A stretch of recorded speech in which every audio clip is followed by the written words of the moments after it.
আজকের 10 অক্টোবর পশ্চিমবঙ্গের শীর্ষ 5টি খবর 1 মিনিটে। এক কলকাতায় চাকরি কেলেঙ্কারি মামলায় ইডি আজ 6টি জায়গায় তল্লাশি চালাল।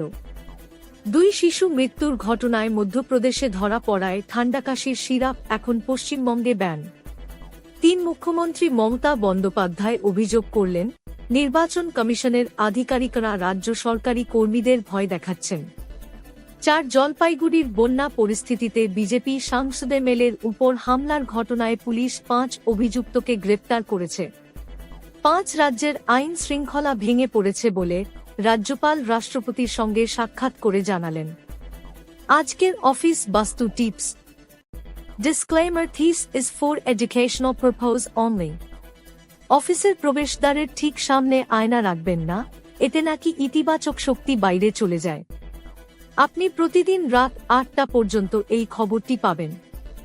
যদি নতুন সদস্য আপনি এই খবর থেকে সন্তুষ্ট তাহলে সাবস্ক্রাইব করুন, শেয়ার করুন এবং এই ভিডিওটি লাইক করুন এবং পরবর্তী ভিডিওর জন্য অপেক্ষা করুন। যে কোনো পরামর্শ থাকলে কমেন্ট করুন। Facebook, Twitter, Instagram, YouTube, WhatsApp, Telegram, website এবং হিপিতে আমাদের অনুসরণ করুন। দেখার জন্য ধন্যবাদ। বাংলা নিউজ আপডেটে আপনাকে স্বাগতম। এটি আজ কি বাত বাংলার ইউনিট।